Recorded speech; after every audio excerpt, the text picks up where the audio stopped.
Welcome to ঈশ্বরা মনোব। কেউ জিজ্ঞাসা করেছেন আমরা কিভাবে আমাদের অচেতনতাকে জয় করব, কিভাবে জাগ্রত থাকা যায়। আমি এক জায়গায় বসে ওয়েলকাম টু ঈশ্বরা মনোব। কেউ জিজ্ঞাসা করেছেন আমরা কিভাবে আমাদের অচেতনতাকে জয় করব, কিভাবে জাগ্রত থাকা যায়। আমি এক জায়গায় বসে জোর করে চোখ বন্ধ করে নিজেকে জানতে চাই না। আমি জ্ঞান লাভ করতে চাই না। আমি শুধু সচেতনভাবে বাঁচতে চাই। আমি বর্তমানে বাঁচতে চাই। এই পৃথিবীতে তিন ধরনের মানুষ আছে। এক হলেন সন্ন্যাসী, যিনি সংসার ত্যাগ করেছেন। অন্য হলেন একজন সংসারী ব্যক্তি, যার ত্যাগে কোনো আগ্রহ নেই। আর এই দুইয়ের মাঝে একজন ব্যক্তি অবস্থান করেন। এই অল্প সংখ্যক মানুষ সংসারীও নন, কারণ তারা অনুভব করেন যে এই পৃথিবীতে কিছু একটা ভুল আছে। তারা হয়তো তা স্পষ্টভাবে দেখতে পান না, কিন্তু তারা এ বিষয়ে সচেতন। তারা সন্ন্যাসীও নন, কারণ সন্ন্যাসীর জীবন তাদের বোধগম্যতার বাইরে। যেখানে একজন সন্ন্যাসীর জীবনে বহু প্রতিকূলতা থাকে এবং তার একটিই লক্ষ্য থাকে এবং তিনি একচেটিয়াভাবে সেই লক্ষ্যের দিকেই অগ্রসর হন, সেখানে একজন সংসারী ব্যক্তির জীবনে অগণিত প্রতিকূলতা থাকে, যার বেশিরভাগই অপ্রয়োজনীয় এবং যার জন্য আমরা লড়াই করতে ও মরতে প্রস্তুত। এই মানুষেরা জাগতিক সুখে মগ্ন থেকে চোখে পট্টি বেঁধে জীবনযাপন করেন। কিন্তু সেই তৃতীয় ব্যক্তিটি সংসারীও নন, সন্ন্যাসীও নন।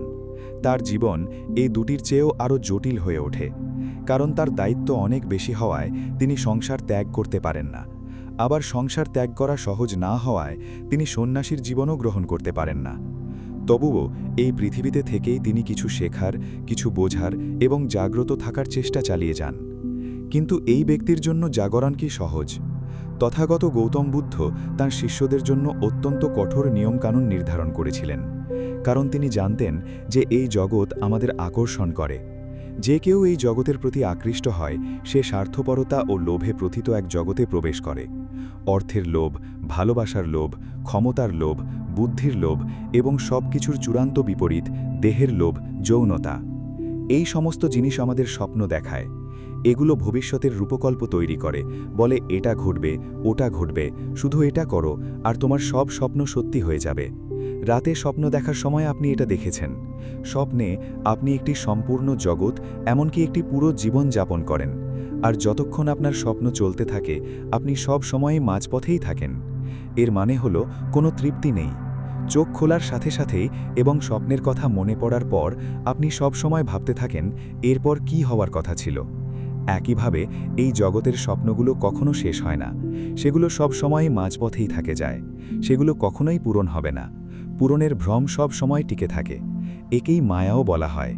আর ঠিক যেমন ঘুমের মধ্যে আমাদের স্বপ্ন ভেঙে যায়, কিন্তু আমাদের চোখ খুলে যায়, জগতের স্বপ্নগুলো সব সময় ভেঙে যায়, কারণ এই স্বপ্নগুলো খোলা চোখে দেখা হয়। তাই চোখ বন্ধ করলে স্বপ্ন ভেঙে যায়, তার মানে মৃত্যু। চোখ বন্ধ করে দেখা স্বপ্ন চোখ খুললে ভেঙে যায়, আর চোখ খোলা রেখে দেখা স্বপ্ন চোখ বন্ধ করলে ভেঙে যায়। এই কারণেই একজন সন্ন্যাসী কঠোর নিয়ম মেনে চলেন। তিনি আধ্যাত্মিক সাধনা করেন, তিনি ধ্যান করেন, তিনি তার ভেতরের জগৎকে বাইরে নিয়ে আসেন। কারণ বাইরে কোনো জগৎ নেই, জগৎ আমাদের ভেতরেই বাস করে। এবং একবার তিনি জগৎ থেকে মুক্ত হলে, জগৎ আমাদের অন্তরেই বাস করে এবং তা থেকে মুক্ত হওয়ার পরেও আমরা অনুশীলন ও ধ্যান চালিয়ে যাই, কারণ জগৎ আমাদের আকর্ষণ করে এবং একমাত্র জাগরণ ও উপলব্ধি আমাদের রক্ষা করতে পারে। একবার তথাগত গৌতম বুদ্ধের এক শিষ্য এক যুবতীর প্রেমে পড়লেন। তিনি তাকে সর্বত্র দেখতে পেতেন।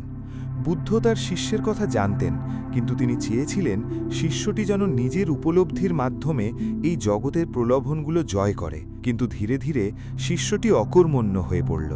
তার খিদে ছিল না, ঘুম ছিল না, ধ্যান ও আধ্যাত্মিক অনুশীলনে কোনো আগ্রহ ছিল না। সে অলস হয়ে গেল। যুবতীটির সাথে দেখা করার জন্য সে যে কোনো অজুহাতে বেরিয়ে পড়ত। বুদ্ধ যখন দেখলেন যে তার শিষ্য নিজেকে নিয়ন্ত্রণ করতে পারছে না, তখন তিনি তাকে সতর্ক করে বললেন, তুমি আর কতবার একই ভুল করবে? প্রতিবার একই ভুলের পুনরাবৃত্তি করা ঠিক নয়। তুমি প্রতিবারই পড়েছ, প্রতিবারই অনুশোচনা করেছ, তবুও তুমি সেই একই গর্তে পড়ার প্রস্তুতি নিচ্ছ। বোঝো, জাগ্রত হও। কিন্তু শিষ্যটি জগতের দ্বারা বন্দী হয়ে গিয়েছিল। এক রাতে সে মঠ ছেড়ে বেরিয়ে গিয়ে সেই যুবতীকে বিয়ে করল। কয়েক বছর পর শিষ্যটি চুরি করতে গিয়ে ধরা পড়ল। রাজা তাকে মৃত্যুদণ্ড দিলেন। সৈন্যরা যখন শিষ্যকে নিয়ে যাচ্ছিল, তখন তথাগত গৌতম বুদ্ধ পাশ দিয়ে যাচ্ছিলেন। বুদ্ধকে দেখে তার মনে পড়ল যে সে বুদ্ধের শিষ্য, তার পথ ভিন্ন, তার অন্বেষণ ভিন্ন। সে এই পথে পথভ্রষ্ট হয়েছিল। সে কি হয়ে গিয়েছিল? সে একজন চোর হয়ে গিয়েছিল। বুদ্ধ তার শিষ্যকে চিনতে পারলেন এবং তার কাছে এসে বললেন, এখনও সময় কাটেনি। তুমি প্রতিবারই অনুশোচনা করেছ, তুমি অনুশোচনা করেই চলেছ। আর কতবার তুমি অনুশোচনা করবে? তোমার স্মৃতিকে আঁকড়ে ধরো এবং ধ্যান করো। তুমি যে ধ্যান অর্জন করেছ তার উপর ধ্যান করো। এখন যখন সবকিছু হারিয়ে যেতে চলেছে, তুমি কিসের জন্য অপেক্ষা করছো? তোমার স্মৃতিকে জাগিয়ে তোলো, দেখো তুমি কে। বুদ্ধের কথা বুঝতে পারল শিষ্য। তার উপলব্ধির এক নতুন জগৎ উন্মোচিত হল এবং সে তার ধ্যানের কথা স্মরণ করে সঙ্গে সঙ্গে ধ্যানে মগ্ন হল। তার চেহারায় পরিবর্তন এলো। যে দেখতে চোরের মতো ছিল, এখন তাকে এক উজ্জ্বল তপস্বীর মতো দেখাচ্ছিল। রাজা যখন এ কথা জানতে পারলেন, তিনি নিজে চোরটিকে পরীক্ষা করে বললেন, এ চোর হতে পারে না। রাজা শিষ্যকে জিজ্ঞাসা করলেন, তুমি কি সত্যিই চুরি করেছ? যদি বলো করনি, আমি তোমাকে ছেড়ে দেব। শিষ্য উত্তর দিল, মহারাজ, জীবন বাঁচানোর ইচ্ছাও এক প্রকার লোভ, আর আমার সেই লোভ নেই। আমি এই জগতে বাস করতে গিয়ে চুরি করেছি, এটাই সত্যি। এই জগতের প্রত্যেকেই চোর, প্রত্যেককেই চোর হতে হয়। কেউ টাকা চুরি করে, কেউ ভালোবাসা চুরি করে, কেউ সম্মান চুরি করে, কেউ চিন্তা চুরি করে। এই জগতে চুরি ছাড়া কিছুই নেই। এখানকার প্রত্যেকেই ডাকাত, কিন্তু কেবল সেই সন্ন্যাসী যে স্বেচ্ছায় ডাকাতি করতে ইচ্ছুক। শিষ্যের কথায় রাজা অভিভূত হলেন এবং তার অপরাধ ক্ষমা করে তাকে মুক্তি দিলেন। জগৎ একজন সন্ন্যাসীকে প্রলুব্ধ করতে পারে এবং এমনকি তার অবস্থানকেও কলুষিত করতে পারে। সুতরাং এমন একজন ব্যক্তির কথা ভাবুন যে বোধি লাভ করতে চায় কিন্তু জগৎ থেকে পালাতে পারে না। জগতে বাস করে যদি কেউ বোধি লাভ করতে চায়, তাহলে তার পথ নিশ্চয়ই খুব কঠিন হবে। কিন্তু যে কোনো কিছু বা যে কোনো পথ ততক্ষণই কঠিন যতক্ষণ আমরা তাকে কঠিন বলে মনে করি। বাস্তবে পুরো খেলাটাই হলো সংকল্পের খেলা। সংকল্পের শক্তি সেখানেই জাগ্রত হয় যেখানে তা জাগ্রত হয়। এখন এটাকে জাগরিত করা হিসেবে ভুল ব্যাখ্যা করবেন না। একে জাগরিত করা একটি কঠিন কাজ। আপনাকে শুধু একটি সংকল্প করতে হবে এবং তা পূরণ করতে হবে। এতেই সমস্যা দেখা দেয়। সংকল্প ভেঙে যাওয়ার পূর্ণ ঝুঁকি থাকে এবং তা ঘটেও থাকে। তাহলে ভয় কেন? আবার চেষ্টা করবেন, কিন্তু অর্ধমনস্কভাবে চেষ্টা করবেন না। একটি অসম্পূর্ণ প্রচেষ্টা নিজেকে প্রতারণা করার মতো। আপনি জিজ্ঞাসা করেছেন, ধ্যানে না বসে বা জোর করে চোখ বন্ধ না করে আমি কিভাবে বোধি লাভ করতে পারি? প্রকৃতপক্ষে এই জগতে আমি বোধি লাভ করতে চাই, এই চিন্তা করাটাই বোধি লাভের দিকে প্রথম পদক্ষেপ নেওয়ার মতো। এবং কেবল যার চোখে কিছুটা আলো আছে সেই এমনটা ভাবতে পারে। আপনি এসেছেন এমন যে কেউ যিনি কিছু দেখতে সক্ষম, যিনি জগতের এই মায়াকে সামান্য হলেও অনুভব করতে সক্ষম। কিন্তু কিছু মানুষ ধ্যান বা জাগরণের প্রতি আকৃষ্ট হয়, কারণ তারা একে জগতেরই একটি অংশ বানিয়ে ফেলে, এই বিশ্বাসে যে ধ্যান করলে আমরা মহৎ কিছু লাভ করব, বিশেষ কিছু ঘটবে, কোনো অলৌকিক ঘটনা ঘটবে, এই জগতে আমাদের নাম হবে। আর এই সবই জগতের এক মায়া যে আপনি একে ধ্যান বলেন এবং জাগ্রত হতে চান। সারা জীবন আপনি নিজেকে একজন মহান পণ্ডিত এবং ধ্যানই প্রমাণ করার চেষ্টায় কাটিয়ে দেন। যদি কেউ আপনাকে ছোট বলে, আপনার অহংবোধ সঙ্গে সঙ্গে আহত হয়। তথাগত গৌতম বুদ্ধের দুই ধরনের শিষ্য ছিল। প্রথমটি ছিল তার ভিক্ষুগণ, যারা মঠে বাস করতেন এবং জগৎ থেকে সম্পূর্ণ বিচ্ছিন্ন থেকে নিজেদের আধ্যাত্মিক সাধনায় মগ্ন থাকতেন। তাদের জন্য নিয়মকানুন ছিল অত্যন্ত কঠোর।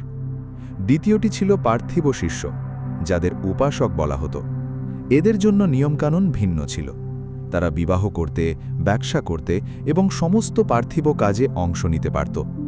কিন্তু তাদের কিছু নির্দিষ্ট নিয়মও মেনে চলতে হতো, যেমন চুরি না করা, মিথ্যা না বলা এবং নেশাজাতীয় দ্রব্য সেবন না করা, অতিরিক্ত সম্পদ সঞ্চয় না করা, মানুষকে সাহায্য করা, লোভী না হওয়া এবং সঠিক দৃষ্টির অনুশীলন করা। ভিক্ষুর কাছে গিয়ে ধ্যানের দীক্ষা গ্রহণ করা হতো যাতে ভক্তরা জাগ্রত থাকতে পারেন। তারা এই জগতে বাস করেও জাগতিক থাকতে পারতেন। জাগরণের পথে যাত্রা শুরু করার আগে ধ্যান, সচেতনতা বা জাগরণের অর্থ বোঝা গুরুত্বপূর্ণ। আমরা এই শব্দগুলোর জন্য বিশাল অর্থ তৈরি করেছি। ধ্যানের কথা শুনলেই আপনার মনে নাড়া দেয়, আপনার মনে নানা কিছু ঘুরতে শুরু করে, যেমন রাশিফল, চক্র এবং আরও অনেক কিছু। ধ্যানের অর্থ শব্দটির মধ্যেই লুকিয়ে আছে। ধ্যান মানে এই নয় যে চোখ বন্ধ করে বসে শুধু নিজের শ্বাস-প্রশ্বাসের ওপর মনোযোগ দেওয়া। আপনি খাওয়ার সময় আপনার খাবারের ওপর মনোযোগ দিতে পারেন, আপনি বাতাসে দুলতে থাকা একটি গাছের ওপর মনোযোগ দিতে পারেন, আপনি সঙ্গীতের ওপর মনোযোগ দিতে পারেন। ধ্যানের সহজ অর্থ হল কিভাবে নিজেকে গুছিয়ে নেওয়া যায়, কারণ আমরা খুবই বিক্ষিপ্ত। প্রতি মুহূর্তে, প্রতি সেকেন্ডে আমরা এক জায়গা থেকে অন্য জায়গায় যাই। আমরা কখনোই এক জায়গায় স্থির হই না। তাই ধ্যান আমাদের বর্তমান মুহূর্তে বাঁচার জন্য কেবল একটি বিরতি দেয়। আমরা যে মুহূর্তে বাঁচি, যেমন ধরুন আপনি আপনার ঘরে আছেন এবং সিলিং ফ্যানটি চলছে, এটি একটি শব্দ করে। আপনি কতবার সেই শব্দ শুনেছেন?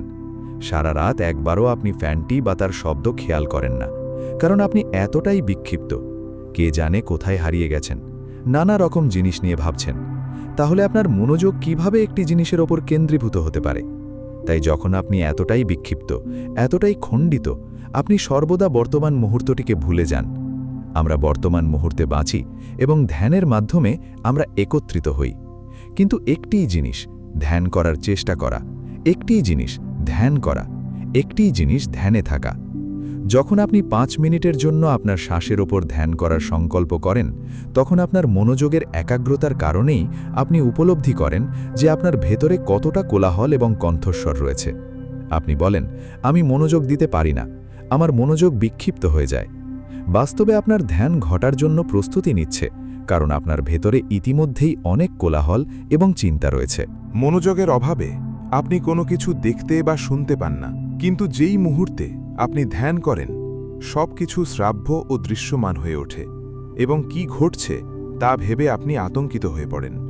ধ্যানের অর্থ হল চিন্তার অনুপস্থিতি, আর এখানে আপনি শুধু চিন্তাই শোনেন, এটা সত্যি নয়।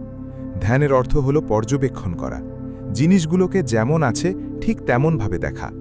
যদি চিন্তা থাকে, তবে সেই চিন্তাগুলোকেও পর্যবেক্ষণ করা। কেউ একজন জিজ্ঞাসা করলেন, আমার মনে নোংরা চিন্তা আসে এবং সেগুলো এড়াতে আমি ধ্যান করি, কিন্তু তারপরে আমার মনে আরও নোংরা চিন্তা আসে, আমার কি করা উচিত? আমাদের মন একটি বাড়ির মতো। আমরা যেমন বাড়িতে জিনিসপত্র গুছিয়ে রাখি, তেমনি আমাদের মনের মধ্যেও চিন্তাগুলোকে সাজিয়ে রাখি। যখন আমরা খুব ব্যস্ত থাকি, তখন আমরা আমাদের বাড়ি পরিষ্কার করি না, আমরা আমাদের কাজ করে চলে যাই। কিন্তু একদিন আপনার মনোযোগ বাড়ি পরিষ্কার করার দিকে ফেরে, তখন আপনি যত্ন করে আপনার বাড়ি পরিষ্কার করেন। তারপর সেই দিন আপনি আপনার বাড়ির সেই ময়লা দেখতে পান যার অস্তিত্ব সম্পর্কে আপনি জানতেনই না।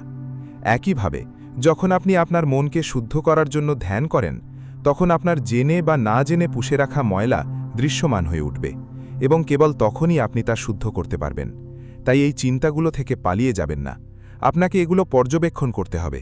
কেবল তখনই আপনি চিন্তাহীন হতে পারবেন। এখন এই শূন্যতা শব্দটিও খুব জটিল। যখন আপনি শূন্যতা বলেন, আপনি নিজেও জানেন না যে আপনি কি ভাবছেন। আমাদের সমস্যার মূল আমাদের চিন্তার মধ্যেই নিহিত। যখন আমরা চিন্তাহীনভাবে চিন্তা করি, তখন আমরা সত্যকে খুঁজে পাই। কিন্তু যখন আমরা আমাদের পূর্বধারণা দিয়ে পূর্ণ হয়ে চিন্তা করি, তখন চিন্তার এক অন্তহীন শৃঙ্খল তৈরি হয়, যার মধ্যে আমরা হারিয়ে যাই। অতএব আপনার মনের ওপর চাপ না দিয়ে ধ্যান করুন। আপনাকে অবশ্যই ধ্যান করতে হবে, আপনাকে অবশ্যই ধ্যান করতে হবে। যদি আপনি চোখ বন্ধ করে তা করতে না পারেন, তবে চোখ খোলা রেখে করুন।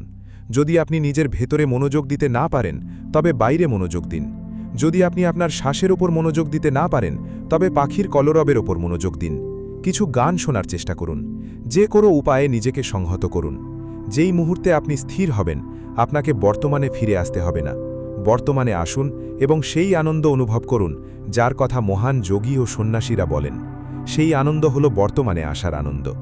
কোনো কিছুকে অতিরঞ্জিত করবেন না, বিষয়টিকে হালকা হতে দিন, এটিকে সহজে বুঝুন।